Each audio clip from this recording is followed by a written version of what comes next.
séminaire sur l'école du sabbat, édition Pacifique, partie 3, enseignant.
Bonsoir ou bonjour à tous. Là où vous êtes, je voudrais utiliser cette opportunité de pouvoir vous saluer tous durant cette étude. Donc ce soir, nous allons écouter le frère Silva qui va être celui qui va présenter ce sujet encore ce soir. Merci à tous. Nous allons maintenant prier. Notre cher Père Céleste, que ton nom soit loué et glorifié. Nous te remercions pour ta bonté dans notre vie. Merci pour cette vie que tu nous donnes encore. Nous te remercions pour la possibilité de nous réunir ce soir et nous te demandons une bénédiction pour chacun d'entre nous. Sois avec celui qui va présenter ce soir ta parole qui va nous être donnée. Aide-le afin qu'il parle de ta part et qu'il puisse parler d'une telle manière que cela puisse aider notre vie spirituelle. Merci Seigneur pour écouter nos prières. Merci pour toutes ces choses que tu fais pour nous. Nous te demandons au nom de Jésus. Amen. Bonjour frères et sœurs. Cet après-midi, nous avons notre troisième réunion de ce séminaire de l'école du sabbat. Le premier message était « Paix mes agneaux ». Hier, nous avons eu « Paix mes brebis ». Et cet après-midi, nous avons les enseignants qui sont qualifiés pour enseigner durant l'école du sabbat. Êtes-vous enseignant ou êtes-vous candidat pour être enseignant? Alors, frères et sœurs, je voudrais vous parler à propos de cette position importante dans l'Église.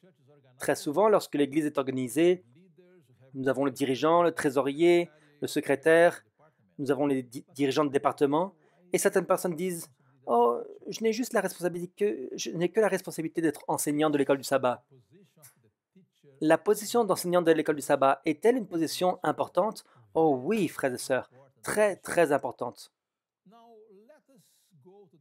Alors, nous allons lire maintenant dans la Bible, dans Matthieu, chapitre 11, versets 28 et 29. Jésus a envoyé une invitation très importante.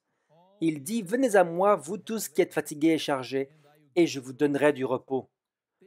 Prenez mon joug sur vous et recevez mes instructions, car je suis doux et humble de cœur, et vous trouverez du repos pour vos âmes. » D'après cette invitation que nous avons reçue, il nous est dit que nous devons aller à Christ et apprendre de lui, car il est doux et humble de cœur. Regardez ce point important ici. Frères et sœurs, avant d'être un enseignant, nous devons être un étudiant, nous devons apprendre. Et même après être enseignant, nous devons continuer de travailler comme un étudiant pour apprendre au pied de la croix. À la fin de sa mission, Jésus a fait une demande à chacun d'entre nous. Dans Matthieu 28, il est dit « Allez, faites de toutes les nations des disciples, les baptisant au nom du Père, du Fils et du Saint-Esprit, et enseignez-leur à observer tout ce que je vous ai prescrit. Et voici, je suis avec vous tous les jours jusqu'à la fin du monde. » Matthieu 28, 19 et 20. Avant d'enseigner, il faut d'abord nous rapprocher du Maître pour apprendre à ses pieds. Frères et sœurs, chaque enseignant, premièrement, ils doivent d'abord être des étudiants et ensuite ils deviennent des enseignants. Et il est prouvé que tous les professeurs, tous les enseignants, tous les docteurs, tous les dentistes, les ingénieurs, tous ces gens-là doivent toujours continuer d'étudier continuellement pour être des professionnels efficaces. Le travail de l'école du sabbat n'est pas différent. Pour être un bon enseignant, nous devons apprendre constamment. Chaque jour, nous avons besoin de vivre au pied de Jésus, notre Maître, pour apprendre de lui, afin que nous soyons capables d'enseigner de manière efficace. Durant sa vie, Jésus a été baptisé du Saint-Esprit chaque jour, chaque fois qu'il travaillait pour les gens. Et dans le prophète Ésaïe, nous lisons à propos de Christ, il est dit « Le Seigneur l'Éternel m'a donné une langue exercée pour que je sache soutenir par la parole celui qui est abattu. Il éveille chaque matin, il éveille mon oreille pour que j'écoute comme écoutent des disciples. Le Seigneur l'Éternel m'a ouvert l'oreille et je n'ai point résisté, je ne me suis point retiré en arrière. » Ésaïe 50, versets 4 et 5. Voilà l'expérience de Christ. Regardez, il est dit dans les paraboles de Jésus, page 113, « Le Christ recevait continuellement du Père ce qu'il communiquait aux hommes. La parole que vous entendez n'est pas de moi, disait-il, mais du Père qui m'a envoyé. Le Fils de l'homme est venu non pour être servi, mais pour servir. C'est pour les autres, et non pour lui-même qu'il a vécu, médité et prié. » Après des heures, c'est très intéressant, frères et sœurs, que Jésus passait des nuits entières à prier dans la montagne, puis ensuite, durant la journée, il enseignait aux gens. Il recevait du Seigneur et il le donnait aux gens. Il est dit, après des heures passées en communion avec Dieu, il apportait quotidiennement la lumière divine aux hommes. Chaque jour, il recevait un nouveau baptême du Saint-Esprit. De grand matin, l'Éternel le tirait de son sommeil et oignait son âme et ses lèvres de grâce afin qu'il pût la communiquer à d'autres. Les paroles qu'il prononçait lui étaient inspirées directement du ciel pour encourager en temps opportun les faibles et les opprimés. Le Seigneur l'Éternel m'a donné une langue exercée, disait-il, pour que je sache soutenir par la parole celui qui est abattu. Il éveille chaque matin, il éveille mon oreille pour que j'écoute comme écoutent des disciples. Ésaïe 50, verset 4. Donc, c'était dans les paraboles de Jésus, page 113. Frères et sœurs, considérons cela. Jésus est Dieu, il est pleinement Dieu. Christ est omniprésent, omnipotent, omniscient. Mais lorsqu'il est venu et qu'il a pris la nature humaine, il avait besoin d'aide du Seigneur. Il ne pouvait pas utiliser sa divinité tout le temps. Et il a travaillé comme un homme connecté au Père et au loin du Saint-Esprit pour pouvoir être un enseignant auprès du peuple. Christ est notre modèle. C'est le maître des maîtres, le Seigneur des seigneurs et le roi des rois. Si lui, le Fils de Dieu, était en communication constante avec le ciel, qu'en est-il de nous? Nous aussi, nous avons besoin d'apprendre chaque jour. Nous devons être baptisés chaque matin de l'Esprit Saint pour pouvoir être des enseignants de la vérité présente. Non pas seulement enseigner la vérité de manière théorique, mais nous devons apprendre de Christ pour enseigner par l'exemple et les paroles. Alors, frères et sœurs, Christ doit être le centre de notre enseignement. Alors, l'enseignant de l'école du sabbat doit être imbu de l'esprit de Christ. Il doit inclure Christ dans toutes ses leçons. Christ doit être visible dans sa vie, dans ses paroles. Cela signifie tellement plus que ce que les esprits limités peuvent comprendre, de présenter dans chaque effort missionnaire Jésus-Christ et Jésus-Christ crucifié. Dans 1 Corinthiens 2, verset 2, l'apôtre Paul dit « Je ne veux rien savoir d'autre devant vous que Christ et Christ crucifié. » Christ était le centre de l'enseignement de Paul. Christ était le centre de l'enseignement de tous les apôtres, de Pierre, etc. Et si nous voulons être efficaces dans notre travail pour gagner des âmes à Christ, nous devons être centrés en Christ.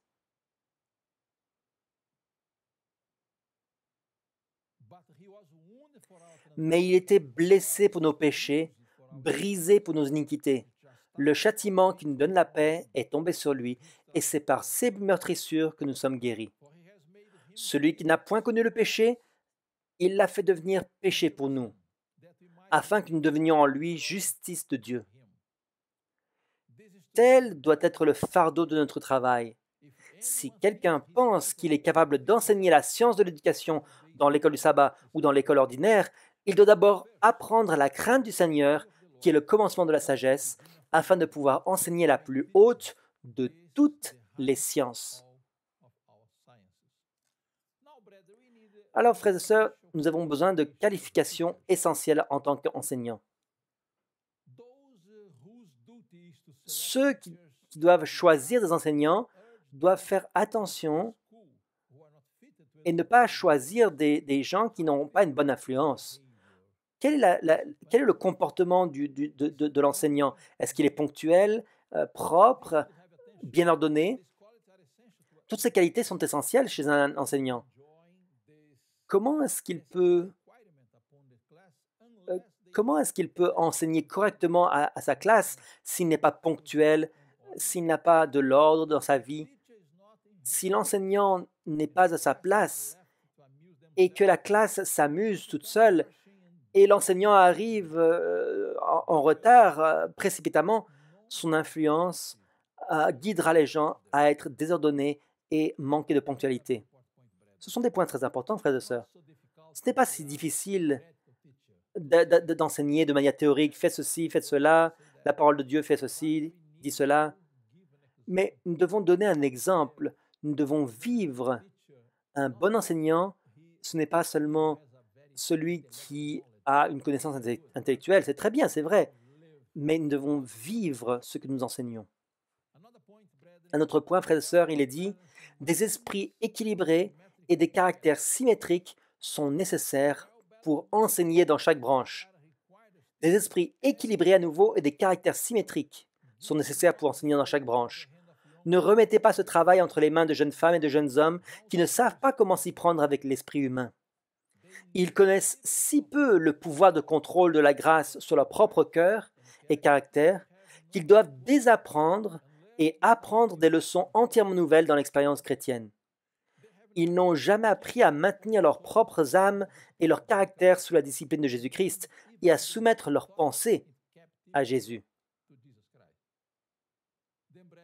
Alors, frères et sœurs, pour être un bon enseignant, nous devons être équilibrés.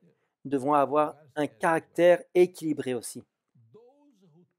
Ceux qui enseignent à l'école du sabbat doivent avoir le cœur réchauffé et revigoré par la vérité de Dieu, n'étant pas seulement des auditeurs, mais aussi des pratiquants de la parole. Ils doivent être nourris en Christ, comme les sarments sont nourris par la vigne.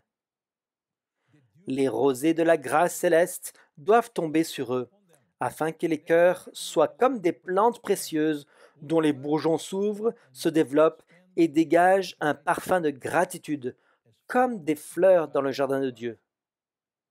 Les enseignants doivent être des étudiants assidus de la parole de Dieu et révéler constamment qu'ils apprennent chaque jour des leçons à l'école du Christ et qu'ils sont capables de communiquer aux autres la lumière qu'ils ont reçue de celui qui est le grand maître, la lumière du monde. Frères et sœurs, c'est vrai que tous les étudiants devraient étudier la leçon de l'école sabbat avec la Bible, mais l'enseignant devrait avoir beaucoup plus de connaissances que les étudiants. Il devrait lire la Bible et l'esprit de prophétie. Il devrait avoir une relation très étroite avec le Seigneur. Cela devrait être un homme de prière, donner un exemple par sa vie. Il est dit, les enseignants doivent prendre conscience de leurs responsabilités et saisir toutes les occasions de s'améliorer, afin de rendre le meilleur service possible et de contribuer ainsi au salut des âmes. Les enseignants et les élèves doivent prendre conscience de l'importance de faire preuve d'assiduité et de persévérance dans l'étude de la parole de Dieu. Ils devraient être fréquemment en communion avec Dieu, afin que les petites tentations ne puissent les contrôler et que l'indolence et l'apathie soient combattues avec succès. Aucune oisiveté, aucune complaisance envers soi-même ne devrait être permise à ceux qui professent être des travailleurs chrétiens. Alors, frères et sœurs, nous ne devrions pas suivre une routine dans le travail de l'école du sabbat. En tant qu'enseignants, nous devrions être des enseignants, des étudiants approfondis, avoir une communion profonde et comprendre de plus en plus des choses. Dans l'école sabbat, vous savez, nous avons différentes classes de personnes et nous devons tous les atteindre. Mais par-dessus tout, nous avons besoin d'être guidés par le Saint-Esprit pour pouvoir discerner qui a le plus besoin de connaissances.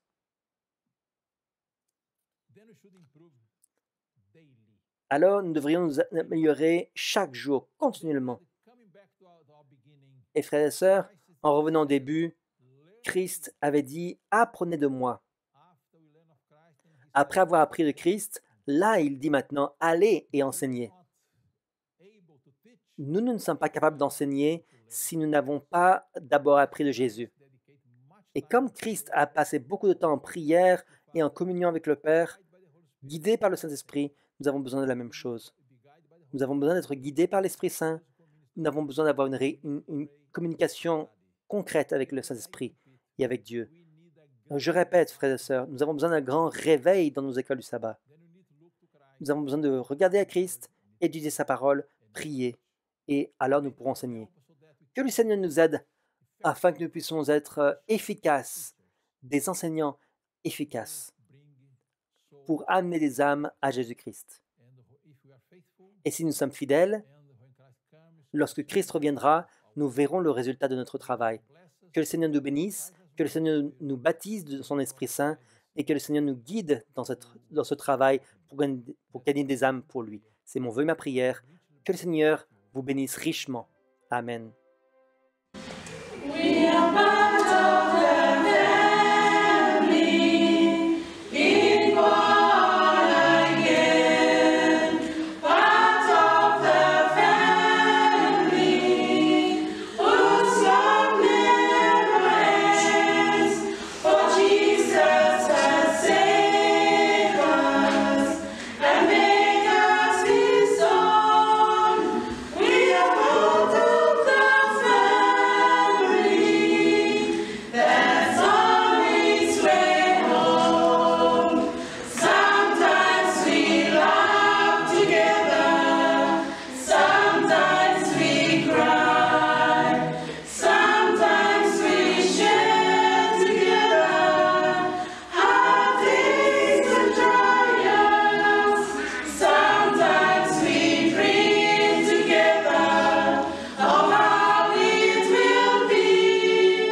Bonjour, frères et sœurs en Christ.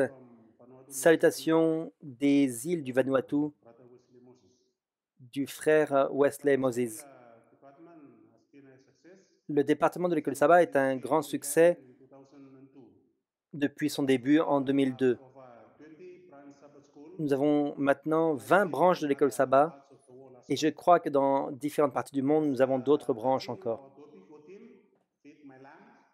Le thème que nous avons entendu de nourrir mes agneaux, nourrir les brebis, c'est ce que nous avons fait jusqu'à présent.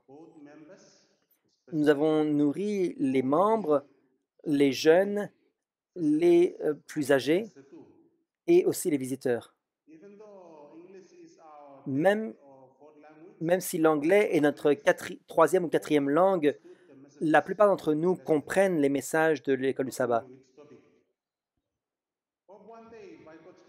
Et un jour, par la grâce de Dieu, nous aurons nos écoles du sabbat dans notre langue maternelle. Ce serait bien, lorsque nous discutons de la leçon, ce serait bien d'avoir des petits groupes pour que tous puissent participer et discuter de la leçon de l'école du sabbat ensemble. Les mères pourraient se réunir séparément, les visiteurs séparément, les jeunes séparément. N'oublions pas les plus petits. Que Dieu puisse continuer de nous aider tandis que nous nourrissons les brebis et les agneaux. Que Dieu vous bénisse tous.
Bonjour à tous, c'est Larry.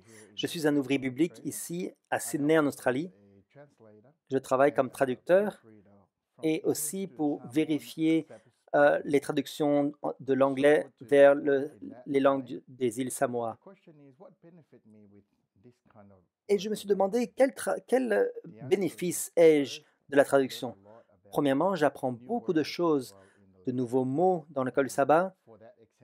Par exemple, j'apprends beaucoup de la Bible aussi. Il y a beaucoup de mots nouveaux que je ne comprenais pas et que je peux maintenant aider à traduire pour la communauté des Samoa. Je l'ai trouvé dans Philippiens chapitre 3, verset 20. Il dit car notre conversation est du ciel. C'est là que nous trouvons Jésus-Christ, notre Seigneur. Et vous savez, la conversation, c'est un mot qui signifie en réalité la citoyenneté. Et je trouve ce mot-là très intéressant de voir que notre citoyenneté n'est pas dans ce monde, mais notre citoyenneté, elle est du ciel.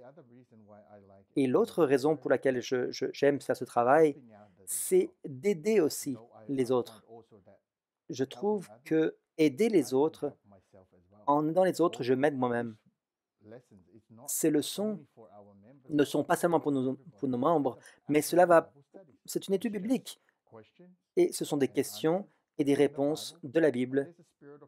Et il y a des passages de l'Esprit de prophétie qui expliquent un peu plus le thème et l'étude que nous avons chaque jour. Donc, je voudrais vous encourager à étudier vos leçons chaque jour parce que ce travail, ce n'est pas seulement pour nous aider nous, mais aussi pour aider d'autres personnes. Le bénéfice de ce que nous faisons, c'est de répandre l'Évangile. Parce que cette leçon, si vous avez nos leçons, ne les jetez pas une fois que vous les avez utilisées. Vous pouvez les donner à quelqu'un pour que d'autres personnes puissent étudier la parole. Cette vérité,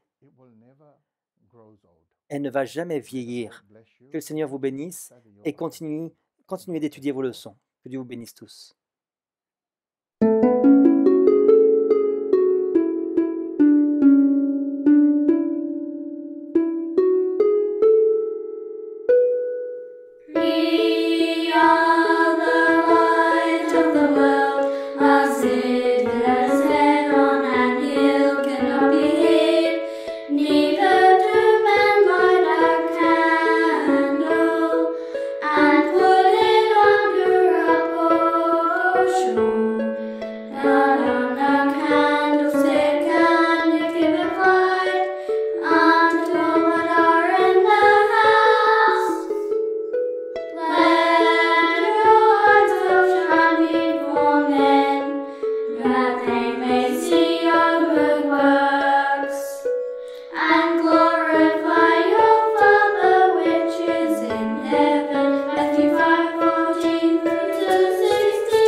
Le travail de l'école du sabbat est un travail très important qui est rempli de bénédictions. En 2008, ma famille et moi-même nous sommes joints à l'église adventiste du 7e jour mouvement de réforme dans les îles Fidji. Il y avait un jeune homme qui était nouveau dans l'église et on m'a demandé de me joindre à la classe des adolescents pour le programme de l'école du sabbat. C'est quelque chose qui m'a beaucoup aidé, non seulement pour avoir des amis, mais aussi pour écouter beaucoup d'études bibliques et d'histoire et apprendre. C'est quelque chose que j'aimais beaucoup faire et que j'aime beaucoup faire encore.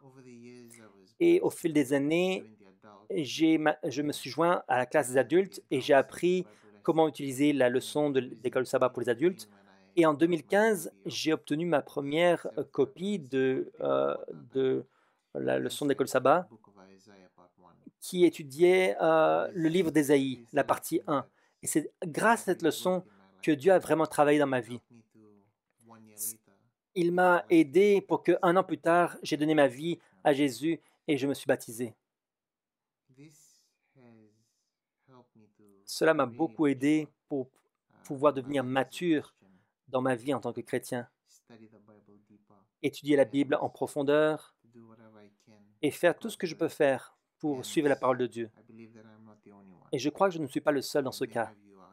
Beaucoup d'entre vous sont là, qui ont des expériences similaires, peut-être un petit peu différentes de ce que j'ai vécu, mais c'est par le ministère de l'école du sabbat que beaucoup d'âmes ont été touchées et converties et sont maintenant sont prêtes pour le royaume de Dieu. C'est un travail que nous sommes encouragés à faire. Soutenez-le durant ce temps de la fin. C'est mon vœu et ma prière que par la grâce de Dieu, nous pouvons tous soutenir ce travail. Et durant cette période, j'apprécie le travail que Dieu fait à travers l'école du sabbat. Que Dieu vous bénisse.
Nous espérons que vous avez apprécié ce séminaire de l'école du sabbat et que vous avez été inspiré pour étudier la parole de Dieu en profondeur, pour vous nourrir et nourrir d'autres personnes. Merci à tous les frères et sœurs de ces différentes parties du Pacifique qui ont partagé et contribué à ces réunions. Et nous espérons que leurs commentaires, leurs expériences sont des bénédictions pour vous et une inspiration pour que vous puissiez prendre l'œuvre de l'école du sabbat, car nous faisons tous partie d'un grand tout. Peu importe là où nous sommes, là où nous vivons, peut-être actuellement vous êtes un peu confinés à cause des difficultés pour voyager, mais nous avons un grand travail à faire en priant les uns pour les autres, en prenant la parole de Dieu et en la distribuant à ce monde. Et je voudrais encourager chacun d'entre vous à pouvoir prendre les leçons de l'école sabbat, à pouvoir les partager avec d'autres et à faire un travail qui puisse toucher d'autres personnes. Commencez des nouvelles branches de l'école du sabbat, spécialement avec les enfants, par exemple. S'il vous plaît, assistez à notre séminaire qui arrivera bientôt en juillet. Ce sera la 3e semaine de juillet. Et le département de l'éducation avec le frère David Zick qui nous présentera ce sujet. Nous espérons que ce sera aussi une bénédiction et que vous pourrez aussi vous connecter à ce moment-là. Que Dieu vous bénisse. Et nous allons terminer avec une prière.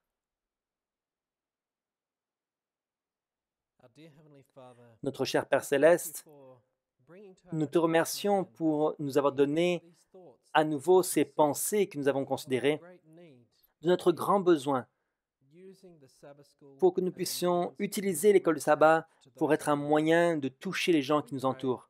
Nous prions pour que chacun d'entre nous, en tant qu'enseignant, en tant qu'étudiant, que tu puisses être avec chaque enseignant, que tu puisses les guider et les aider à avoir une expérience pour amener les âmes à toi. Nous prions pour que tu puisses guider chaque étudiant tandis que la leçon est étudiée, que tu puisses être avec avec les écoles du sabbat qui sont envoyées dans différents endroits et qu'ils puissent amener des fruits. Seigneur, nous savons que tu as promis que cette semence de la parole de Dieu ne reviendra pas à toi sans résultat, mais qu'elle accomplira ce que tu as prévu. Seigneur, nous prions que, tandis que nous allons utiliser ces moyens que tu nous as donnés, que tu pourras bénir ce travail, que tu pourras bénir chaque personne, tandis que nous étudions, partageons, et tandis que nous contemplons les vérités merveilleuses de ta parole. Merci, parce que ce séminaire nous a été donné, et bénis le travail de partout dans le Pacifique, dans chaque pays, dans chaque langue et dans chaque île, que tu puisses mettre ta main sur chacun d'entre nous et aide-nous à nous préparer pour ta venue. Nous prions au nom de Jésus. Amen.